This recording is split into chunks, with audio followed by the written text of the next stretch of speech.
Hey guys, 2D Man here, and today we're going to be talking about Cyno. So Cyno's going to be coming out in a couple days, and we're just going to be discussing about some of the things going on about this character before he releases.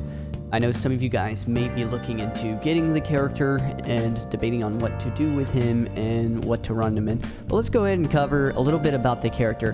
Now, this character does have a little bit of controversy about him because a lot of people have been looking at the leaks, and there's been a lot of theory crafting behind him. Many discussing about him being a little lackluster, underpowered. A lot of the community, as stated, as you can see right here, an individual pointing out how disappointed they are with some of the community and how 90%, as they stated right here, the posts that talk about him have been very critical of his kit, even talking about how niche he is, even more than they did for Nilo, as she's even more niche than he is. And how, even to this point, most people don't really care about meta, they'll pull whatever, but it's kind of unavoidable to be able to avoid that, as there's also been sayings of, people comparing him with Raiden, which one to pull over the other when comparing, should you pull for Raiden or Cyno.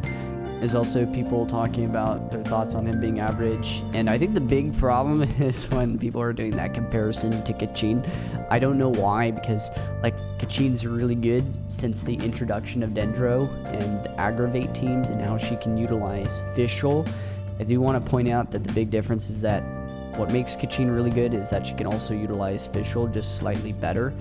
And I don't know if people bring that up about. There's a really good thread about people giving their thoughts about doom posting characters. It's become quite a bit of an issue. I remember back when I pulled Kazuha, I would have people coming into my stream saying I'm stupid for pulling him, and that doom posting has always been a thing. I do want to make the difference between doom posting and hoping that a character is going to be good, and the difference is in that we do have the right to be a little disappointed in a character's kit, but we shouldn't take our judgment to other people that are pulling for said characters. But, is yet to be released. We'll find out. A lot of people in this particular thread were discussing about, hey, should we... one of the things was hey, we only have the current present characters to compare with, and we can't really reliably rely on future characters. There is kind of a trend where, in the case of Kokomi and other units, where you have characters that are released in the future that end up making those particular units stronger, or we have particular enemies or certain instances that make a character better. It's where they sell the solution before they sell the problem, right? And that's been kind of a reoccurring trend in this game. I think he'll be plenty fun. I don't think he'll be anything out of the ordinary as far as power levels. And then again, Ito was nothing too crazy. He's still really fun and one of the more fun characters. I think Cyno will probably be in a similar boat where he'll be fun. Fun. He won't be crazy strong, but he won't be weak. He'll be able to clear pretty much anything.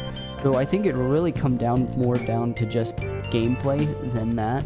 But the other thing is we don't have too many Dendro units yet, so we don't have much to gauge off of. And most of the newer units are being released with the purpose of being used in Dendro teams. So I don't think anybody should feel the pressure of having to pull for the Dendro Archon for the sake of making Cyno stronger. I don't think that's a good mentality. I don't think it's going to be needed. And so for those who are wondering, man, Cyno, why would he be weak? I think the big problem with Cyno is that his burst duration is very long. We don't have too many units in the game that can boost a character for 20 seconds. It's a very long duration, and you definitely want to take advantage of the damage that he can deal during that duration. But buffs that we usually utilize and don't really think about have very short cooldowns. For instance, Viridescent Venerary buff only lasts for around 10 seconds. Bennett's buff lasts around 12 seconds. Kazuha, who buffs for about 9 seconds. Kujasara only buffs for about 6 seconds. I mean, you really have these characters that buff characters, but they can only buff for a short duration of time. And then you've got Cyno, who's going to be on his burst for 20 seconds. Anyways, this is kind of like the thought process and what's going on. It's not like necessarily drama. A little bit of controversy about his kit. Let me know in the comment section below if you guys are you guys annoyed by this, or is this no big deal? Are you okay with the kit? Does it bother you, or are you okay with just them releasing them like this? You got to understand from a marketing standpoint that they have to release characters and then sell solutions because that's just going to make them more money. So that's just how that is. You might be asking, man, are you even going to pull for him? I will test him out and see how fun he is. I really think what's going to make me decide if I pull for him or not is how fun his gameplay is and just how fluid he plays. I think he's a cool character, but I think what bothers people about Cyno is he's not going to be spectacular. Anyways, guys, I hope you're excited for 3.1, and good luck to all of those who are wishing. I'll catch you guys later.